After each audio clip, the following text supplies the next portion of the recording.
This video is Test for Independence chi-squared distribution. The chi-square distribution is a different distribution. We've dealt with the normal distribution and the t-distribution. This is a new type of distribution. You can see at the bottom here we have it sketched out. So some things to notice about it. One, the notation we use looks like an x squared distribution, but this is the Greek letter chi squared. Again, it's pronounced chi.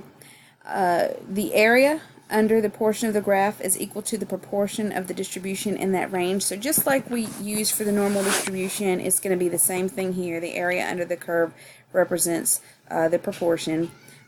Like the t-distribution, the graph of chi-square distribution depends on degrees of freedom. Degrees of freedom is found differently for this than we found it with the t distribution. What's nice is that our calculator will calculate degrees of freedom for us. And just as with the normal distribution and t distribution, we'll have a test statistic. Before we had a z and a t test statistic. Now we're going to have a chi-square statistic. Now keep in mind, we're going to use p-value to make our decision. We actually don't use the test stat. So it's nice to have, but we're not necessarily really going to use it. What else can I tell you? Chi-squared is always right-tailed. All right. So testing for independence. A test of independence determines whether two factors are independent or not. So instead of saying we're not testing the mean, we're not testing the proportion, we're testing to see if two factors are related or whether they're independent. So the way we write the null and the alternate statement is a little bit different than we've been writing our null and alternate statements in the past. We're going to write them in sentence format. So there will be two factors that are given to us in a table format. So one might be gender and one might be your major in college. So is your gender and major in college, are they independent? So for our null statement, we would say gender and major in college are independent. So that's the null. You assume that they are not related, assume they are independent. That is our null. Our alternate is that they are not independent. So gender and major in college are not independent. Now, I just want to tell you, you can also say that they are, instead of saying are not independent, you could say they are dependent. You can also say that they are related. So just different ways you could word it there. It's really up to you. Just make sure that the null is independent, the alternate is not independent. Tests for independence involve a contingency table. We've seen that back when we did probability. The new thing that's going to be different here is we're going to put our data into a matrix on the calculator. We're not going to go to lists. So this is, we're not going to hit stat or edit. We're going to actually go to a different button and we're going to go into a matrix and enter the whole table that way. And then when the calculator runs the test for independence, you're entering the observed data values into the matrix. So then your calculator, as part of the test, it will calculate what is called expected values for you. So what that means is observed values is what has happened. That's what's in the table. That's what we have observed. But the expected values, think of it this way. This is if these two are independent, what should the expected values look like? What should they be? And then you're going to run the test and you're going to get a p-value. And the same rules apply if we reject the null. If we reject the null, then we have enough evidence to support the alternative statement. If we fail to reject the null, we don't have enough evidence to support the alternative statement, which is usually the claim.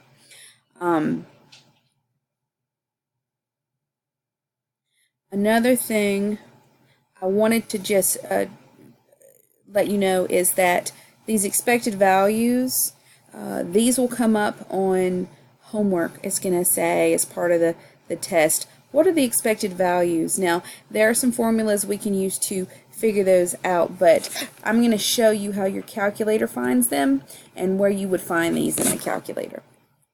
Now, once we reject or fail to reject the null, if we reject the null, our conclusion is there is enough evidence to conclude that factor 1 and factor 2 are not independent, or you could say factor 1 and factor 2 are dependent. If we fail to reject the null, then there is not enough evidence to conclude that factor 1 and factor 2 are not independent, or you could say there is not enough evidence to conclude that factor 1 and factor 2 are dependent. Now keep in mind you are replacing factor 1 and factor 2 with actual factors in context of the problem. So you wouldn't actually say factor 1 and factor 2. You would say things like I mentioned before, gender and major in college.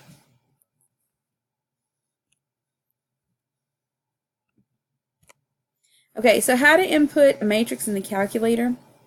So what you're going to do is you're going to hit the second button and you're going to hit x to the negative 1. That is somewhere close to your x squared button. So it's on the left hand column. Second, x negative 1 will take you to the matrix screen. So your matrix screen has 3 tabs: names, math, and edit. Names just gives you the names of all the matrices in here. So matrix A, matrix B, matrix C, so on and so forth. In order to enter a matrix, you actually have to go all the way over to edit. So arrow right to edit, and then you're going to choose which matrix you want to put your data in. So we're always just go ahead and say I'm always going to do it in A. So just hit 1 or hit enter. Either one should work. And then it'll say matrix A, and then you'll see 2 numbers here. Now these 2 numbers are the size, so you need to enter the size. So the size is made up by the number of rows. Rows go this way, and columns go this way. So how many rows? You would put that number here, and how many columns? That number here. Now the cool thing about this is you don't have to use an arrow to move over here. You just put, let's say there were 3 rows, so you put a 3, and then when you hit enter, it's going to automatically go to the next piece. Then you start entering the data. You enter from left to right, and in between each number just hit enter. So you'd hit -1 enter, 5 enter, -2 enter. Once you hit enter after -2, it's going to drop down to the next row, and then you start from there. Okay, it's pretty simple to put the data in. So again, second, x to the -1, arrow right to edit, put in the size after you choose your matrix, enter your data. So always enter your data into matrix A. So let's look at this example, and then I'm going to show you how to put it in the calculator, and then I'm going to show you how to run the actual test. So it says use the table below to determine whether the choice of major and hours of study are independent. So here's factor 1. Factor 2 is hours of study. Sometimes you'll see it nicely written in the problem. Sometimes you can use your table to figure out what those 2 things are. But we have major, we have hours of study. Okay, so for our null, we don't have a lot of space here, but you're going to say major and hours of study are independent.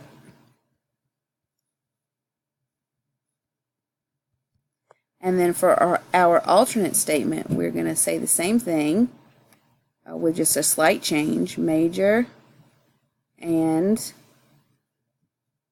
hours of study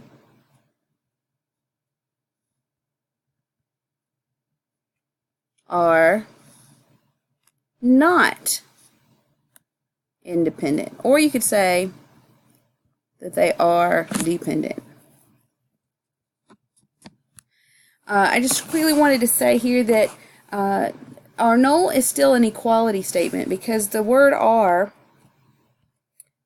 is the same as saying equals. Major and hours of study equals independent. And for the alternative, we're saying that it doesn't equal independent. Is basically what we're saying. So it's still an equality statement for the null and an inequality statement for the other. Okay, so I want to show you how to put this in the calculator. So once you write your null and your alternate statement, you are going to go to the matrix and go to second x to the negative 1 right here. You see right above it says matrix. And I'm going to go to edit. So arrow over to edit and choose matrix A. And now the size, rows first. How many rows are there? There's 1 row here, 2 rows, 3 rows. And there are 1, 2, 3, 4 columns. I do not count.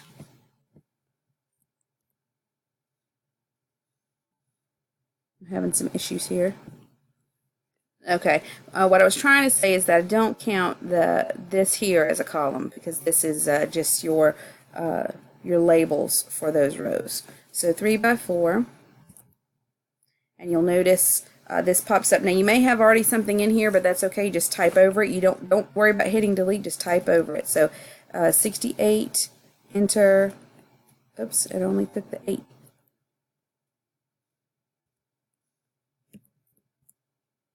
$108. No, $106.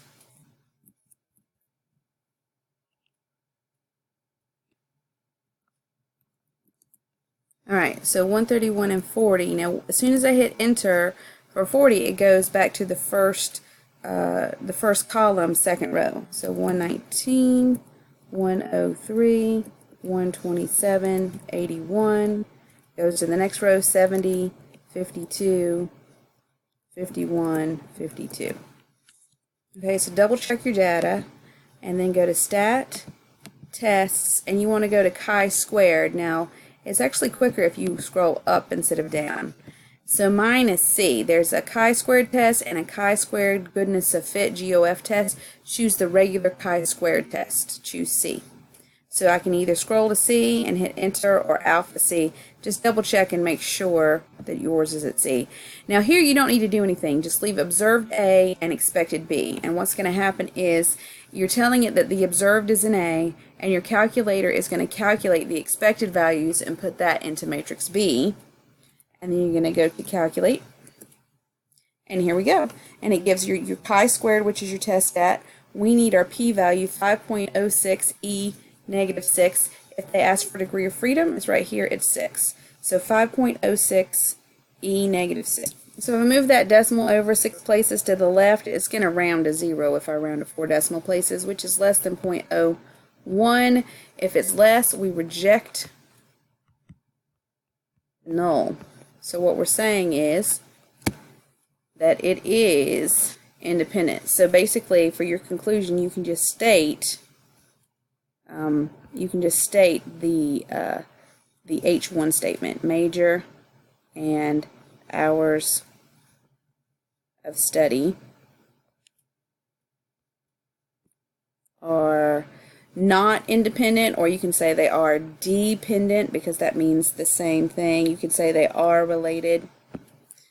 All right. So we're about almost at 14 minutes. So I'm going to pause or stop the video here, and we'll pick up with a second part in part 2.